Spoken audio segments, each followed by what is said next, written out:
Makhachev. Now, not that long ago, Islam did an interview with Mike Bond from MMA Junkie, and they talked about a number of things, right? Because obviously Islam's name has been in the headlines. He vacated the 155-pound title. We had Ilia versus Charles, and there has been a lot that has happened since Islam fought last at UFC 311. Well, all signs are pointing in the direction, as we know, he will be taking on Della Maddalena, which is going to be an outstanding fight. And I think it is going to be the hardest fight of Islam's career. And I also believe that it will be the hardest fight of Jack's career. So in this video, we need to talk about Islam, man, because there's been a number of things that we've heard from Ali Abdelaziz, his manager, from Islam himself, struggling to put on some weight, how he matches up against JDM. We're going to talk about Islam in this video because this is a very interesting time to be a fight fan, right? We have Ilia Topuria doing incredible things. We have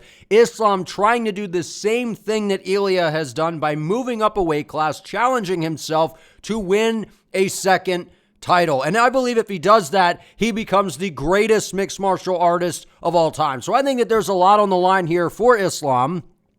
But there's been a lot of noise. There's been a lot of noise around this because this is a massive fight, man, right? And a lot of people, we were out there, look, we wanted Islam versus Ilia Topuria, and it's not to say that that fight can't happen at some point, but the bottom line is Islam is trying to accomplish the same thing that Ilia just did, man.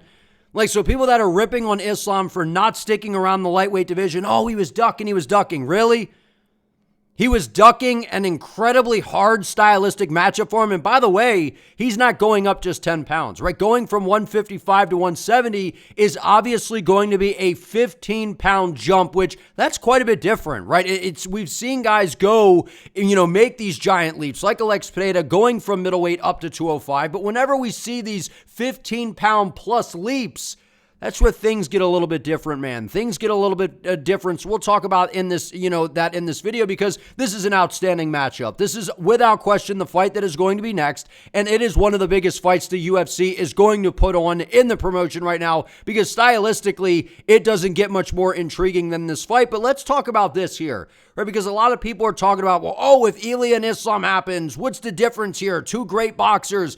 There's a big difference between Ilia Topuria and JDM, right? And how they would match up again. Well, really just in general, but how they match up with Islam Makhachev because these are two very different challenges, right? Ilia, he's a shorter guy, but like I've said, he's very dense, very stout, man, girthy. You know what I mean?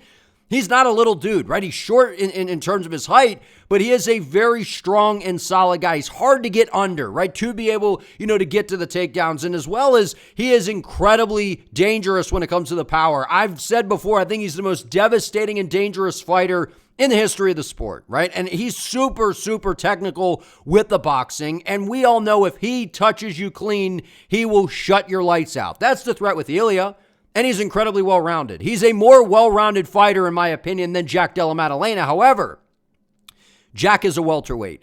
Jack is a welterweight, and not only is he a welterweight, so he's a naturally big guy, but Jack has shown tremendous improvements in his takedown defense, right? He went out there and was getting wrestle-fucked by Gilbert Burns and, came back late in the fight and was able to land a knee and get him out of there, which that's still very impressive, right? And then we saw against Belal Muhammad, his footwork, his elusiveness, and we all know he is one of the best boxers in the UFC right now, and he is in my opinion, a very difficult stylistic matchup for Islam Makhachev because of his movement, the way that he mixes up his shots. And I think he has more variety than Ilia Topuria when it comes to the boxing, but it's the power and the precision and the torque that Ilia generates that I think brings more danger, while Jack is a little bit more of a trickier opponent because of the advancements that we have seen him make in the game and given that he is the bigger guy. So I just wanted to point that out because there's been a lot of noise surrounding kind of the differences of the two, but look, JDM, I'm happy the guy's starting to talk a little bit because, one of the big critiques was with Jack is it's like we kind of forget that we have the champ, right? Because he's kind of quiet. He's not, and I like JDM, right? I'm a big fan of this guy, right? People say I look like JDM. Do I? I don't know if I do, but I hope my nose doesn't look that bad. But look, I like JDM, right? Walks out to TNT. dynamite. Like he doesn't need all the banter, all the chaos. He doesn't need any of that. You just know when you sign up to watch a JDM fight, you're going to see a very technical fighter, a guy that wants to get in your face, box, and try to put you away. He went out there and put on an absolute banger against Bilal Muhammad. Showed a tremendous improvement in his overall skill set. So he's out here talking a little bit, right? He came into it, the octagon in some sort of local pro promotion, I think it was, and he said, "We saw what Volk did to him. I'm gonna get him. He's too little." Now, if you think that Islam is too little for 170 pounds, you got another thing coming, because that's what I said before, man. And I told you about this with Ilia Topuria when people started to do this. The picture circulated with Raul Rosas next to Ilia, and they're like, "He's too small, man. He's too small for the lightweight division." Don't do this. Don't do this. Look, Islam is surrounded by some very, very sharp minds when it comes to the fight game. Like, he clearly, right? Team Habib, he's got incredible people around him. No one would be advising this move for Islam if they didn't think that it was a good one, right? I really believe that, right? And they're all for challenging themselves, but also at the same time, you want to be realistic. Islam is a massive lightweight. We all know that. That's been one of kind of the caveats to him fighting at 155 pounds has been the weight cut. Him draining himself. I think Islam, there's a chance he might even be way better at welterweight, which is terrifying. Because I think that he was one of those guys that, he could make 155, but he was draining himself so much that at some point along the way, you will compromise yourself and your skill set, I believe, when you are draining yourself too much. But matchup-wise, he's damn near the same height as JDM, if these stats are right here on ESPN. And in terms of a reach, JDM's got what, a 2.5-inch reach advantage? Islam is he's going to be big in the welterweight division. Now, he's not going to stand out and be like a monster like he is at 55, but I don't believe he's going to be that undersized. I don't, right? I know a lot of welterweights, they walk around, around 200 pounds, maybe even north of that, where Islam, I think he walks around at 190, right? So I don't think that he's going to be super undersized in this weight class, and in particular in the JDM fight, I don't think it's something that is going to be that noticeable. I really don't, right? So the whole size thing and throw it out the window, man. Just throw it out the damn window, because when it comes to the guys that are moving up the weight classes, we are seeing this time and time again that the lighter fighters in the smaller weight classes, when they move up, they seem to have a speed and overall technicality advantage. And I believe we're going to see that when it comes to the grappling. Now, with the striking, Islam has improved leaps and bounds. His hands have gotten better. He's became a tremendous overall striker to where there really isn't many holes in his game. If I had to point something out, it would probably be his footwork. But overall, there's not really any holes here, right? So this is the perfect time for him to move up to 170 pounds. And look, he's asked Dana White if he can fight in Madison Square Garden, right? This was a while ago, during this interview, to where Ali Abdelaziz went on the Pound for Pound podcast, and he said, Islam Makhachev is not going to be in Abu Dhabi. It will take place in the U.S. in one of the biggest arenas on the planet. Now, that can only mean a few things, man. It doesn't take a rocket scientist to know that, what are the big arenas that the UFC likes to go to in the U.S.? That would be Madison Square Garden, which they always go to. I believe it's in November towards the end of the year, or Vegas, which is another event that they hit towards the end of the year, right? In the T-Mobile Arena, whatever. That is where this fight is going to take place. I wouldn't be shocked if it's at MSG. Islam asks, I think that he shall receive. And this is a massive fight here. This is a massive fight. The pound-for-pound top dog in Islam Makhachev. I know we have Ilia right there. Technically, Ilia's number one pound-for-pound. I look at him as like a side-by-side here. I look at him as a side-by-side, and that's why people wanted to see that fight, right? But this here, happening in Madison Square Garden, the historic arena, that is exactly where I want to see this fight take place. 150%. 150%. A fight of this magnitude absolutely deserves something like that. Now, let's talk about the weight gain. All right, because I've heard some different things out there. People saying, look, Islam said he only gained 2 kilograms so far, and that was at the time of this interview. It seems like he's struggling to put on some weight for the welterweight division. Now, here's the thing. I already mentioned to you that Islam is already a big guy, right? He's not a small guy. It's not like he's going to be super undersized in the welterweight division. And, sometimes when fighters add on unnecessary size, they tend to affect themselves in the long haul, right? What I mean by that is, say Islam goes out there and, I just gained 20 pounds. Well, what kind of weight did you put on? Did you, not all that's just going to be muscle, right? So what you can compromise yourself in terms of your gas tank, in terms of you'll feel sluggish. You may not have the same snap on your shots. You may not have the same athletic ability that you had when you were in the lighter divisions. right? So a lot of the times I'm a big fan of, at packing on a little bit of size, like what Max Holloway, perfect example, coming from 45 up to 55 when he fought Gaethje, you clearly saw Max's frame fill out perfectly. It did, but he maintained the speed, maintained his technique. I believe that is the perfect scenario for Islam Makhachev, right? And like I said, going from 55 to 70, that's a 15-pound weight class jump. So it's a big deal. But I'm a fan of when these fighters, you add a little bit here and there, but you don't go crazy. You don't go overboard, right? Because if you've ever done that, you try to put on weight, man, like if you get into, the lifting, whatever, you kind of feel sluggish in a way, right? Especially if you're training martial arts, right? If you start lifting a bunch, you get in there, you realize you're like, man, I'm getting a little more tired than I am because you add on that, more muscle mass. You got to get the blood flow going and the oxygen that your muscles are going to require, whatever, all the scientific shit. But the point is this, I don't think that this is a bad thing at all, right? And Islam's a guy that's been cutting down to 55 all the time, walks around already a big guy. I don't think it's a big deal.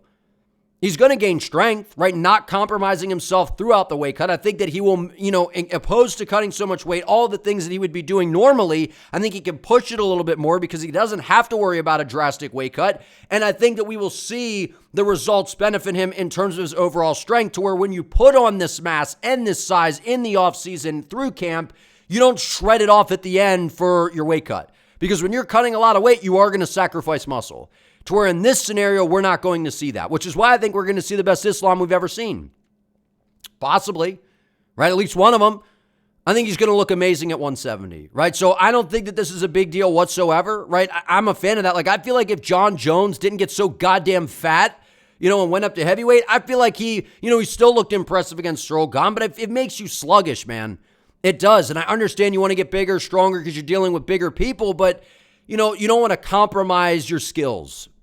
So I don't think that this is a bad thing whatsoever. And look, this is what people are going to say when they heard this, right? What about Ilia?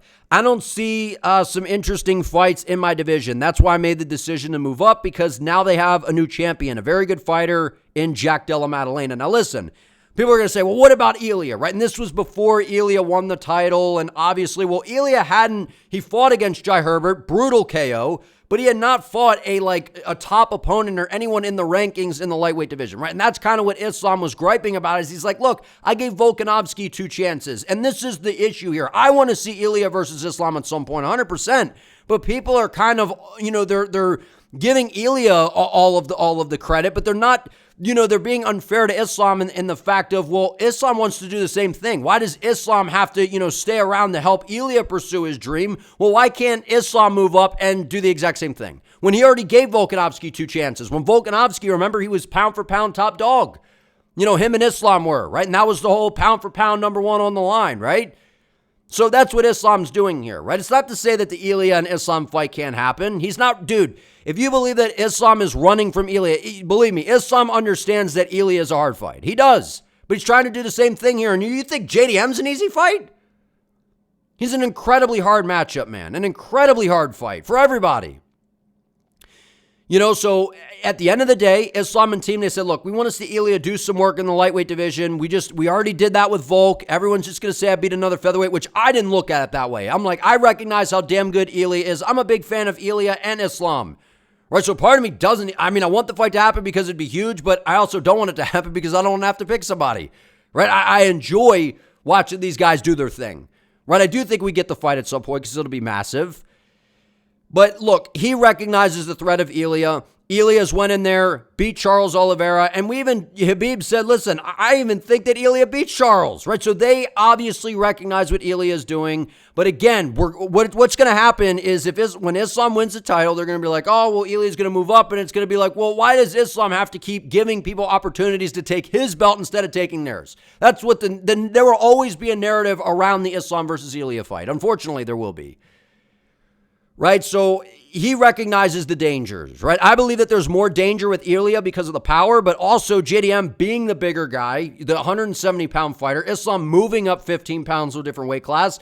There's different dangers with each, for sure. For sure. And come on, man. Like, why do people have a problem with the guy going up and challenging himself? Right, it's exactly what Ilia did, right? So I'm a fan of both Ilia moving up and Islam moving up. And if we could get the fight at some point, obviously, I would really like that. I know we all kind of would. But listen, I want to break this fight down and give my early prediction.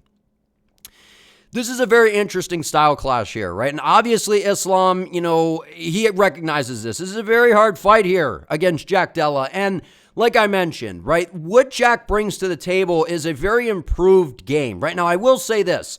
I don't believe that Belal executed a very good game plan, right? I feel like he was kind of buying into the whole, I got hands like Canelo, man. And then, like I said, Belal definitely improved his striking. For sure, his hands got much better. But he wasn't going to be able to outbox Jack. I feel like he could hang with him, but that is if he's threatening the grappling, giving Jack things to think about instead of just trying to have a back and forth striking battle with him. Because if you're going to do that with JDM, you're asking for problems, right? The way he's able to switch stances, his footwork, the way he glides around, slides in and out of range and mixes up his combinations. This guy's nasty when it comes to the boxing. Can fight out of the southpaw stance, orthodox, throw shots to the body, brings the hooks upstairs. I mean, he is a perfect example of the new generation of fighter that we're seeing. Very heavy boxing style, kind of that anti-wrestling, wants to keep the fight on the feet, understands how to dig for underhooks, keeps his back off the octagon side to not allow you to push him up against the fence to get to the grappling. That's what he recognizes, right? That's exactly what he did to Belal, right? People are like, Belal didn't follow the game plan. Like, well, yeah, but a lot of that has to do because JDM, he fought a great fight. His footwork, the way he was cutting the angles, he was never backing up in a straight line. Right, so this is a very interesting puzzle for Islam. Obviously, we get the size thing moving up to the welterweight division, but stylistically, this is a really tricky fight. It is because, every time Craig Jones comes into these camps, man, right? People want to talk about Craig Jones and, he's a weirdo and all. They say all these different things, but here's the bottom line. Craig clearly has an understanding of, this Dagestani style of grappling, these guys that want to chain the wrestling together. He has a clear understanding of what someone like Islam would be trying to do to Jack, right? That's how they prepared Volkanovski so well. And that's what we're seeing. That's how now Belal is a completely different style because with Belal, it's pressure, pace, and kind of just straight wrestling, but there's really no threat in terms of the ground and pound, and there's definitely not a submission threat. There's a very, very dangerous submission threat here coming from Islam. That's the difference here. And Islam is a much better overall fighter than Belal. I still think Belal and Islam, that would be an interesting style clash there. But stylistically, I mean, Islam is a better striker. He's got very good kicks, maintains range very, very well, and his boxing is very, very much improved. Outboxed Dustin Poirier, and obviously has the grappling threat. And the difference with Islam, he's not going to pressure the hell out of you, right? It's not like Khabib. They're kind of different styles. He's very patient, very measured. He will look to set up the high kick. His hands are pretty good, but a lot of it is to get into those close ranges to where he can work his sweeps, he can work his trips, and he'll play with your feet, man. I'm not talking about OnlyFans. I'm talking about playing with your feet, trying to get you off balance, trying to get to those sweeps, tie you up, take you down to where he will quickly look for a submission. It's like Chimaev in that aspect, right? When they get you down, it's not like, I'm just going to lay on you like Colby Covington or something. That ain't what's happening. Right, you move this way, I got my Darce. You move this way, I'm rolling for an anaconda, right? There's always a threat with Islam, right? Now you got to worry about the striking because it's came a long way. So this is an interesting style matchup. If JDM can keep his back off the octagon side, if he can put pressure on Islam, keep this fight out in space, avoid the clinch, not allow Islam to implement the grappling, I think Jack is definitely going to be in a great spot to win the fight, for sure. Because I believe that he is the clear better boxer here.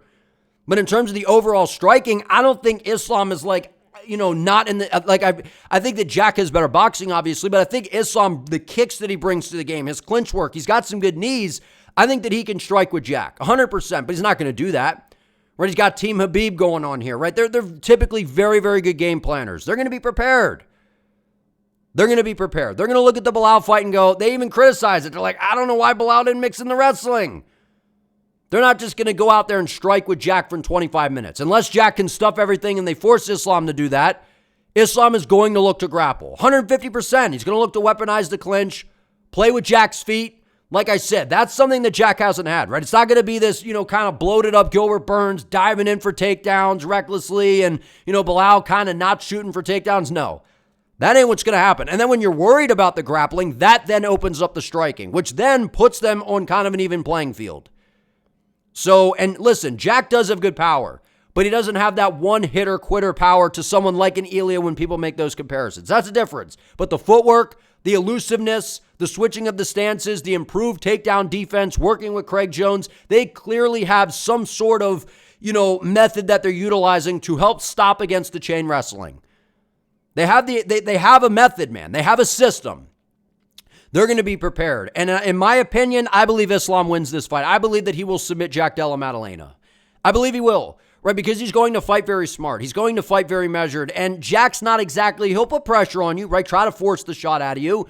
But there's a difference here because with Bilal, he TKO'd Sean Brady and, he's got some decent striking. But with Islam, it's more a pinpoint accuracy. You got to watch the high kick. He's got good knees, good kicks. Working with Javier Mendez, they are going to be prepared. And when you're mixing things up and you're throwing different things at Jack, I think that the technicalities of Islam when it comes to, when he can work his judo inside the clinch, man, I just think that it's going to be something that Jack hasn't seen. That's what I think. Right? And I feel like it's one of those things like you can prepare all you want, and then once you're in there and he's able to get a hold of you and he's not draining himself, cutting down to 155, filling out into his frame, I just think that Islam's going to be a problem in this weight class. I really think he is, and I know a lot of people think he's going to be too small. This is a super hard fight here, and it is a hard fight, right? Always making a mistake. It's not making a mistake. Challenging himself against a guy that is established in the welterweight division, has been on an absolute tear. Islam is not Gilbert Burns. He is not Bilal Muhammad. He is a threat to hurt you on the feet for sure, and he is absolutely a threat to finish you on the ground. JDM, if he gets taken down, can't just be like, I'm just going to hurry up and get back to my feet. There's a threat here. You can't recklessly scramble. You got to be very intelligent with everything you do because Islam, him and Chimaev, they got like the two best Darces in the UFC right now, right? They lock it in fast. Right? I mean, when you see Renato Moicano grasping for air and tapping like fast as hell to a Darce, and by the way, Moicano's got really good jiu-jitsu skills. I mean, that just speaks to the squeeze that Islam has, submitting Charles Oliveira. So this isn't just some guy here moving up to the 170-pound division. We all know that. This is going to be a banger of a matchup. I believe that Islam comes in with a good game plan. I think that he will look even better at 170 pounds, which is scary to think about. I believe that he ultimately gets the fight to the floor and locks in a submission and is able to get JDM out of there within 3 rounds. But I believe if Islam is forced to stand with Jack for 25 minutes and JDM can get up, he can defend against the takedowns, I do think that Islam is going to be in some trouble for sure. Because I think that the power, the way Jack mixes things up, he's a little bit more sophisticated on the feet when it comes to the timing and the rhythm. And I think he could definitely give Islam some problems for sure. But I do believe that Islam can find a submission. And I think that his clinch work, his trips, his sweeps are going to be the difference in this fight.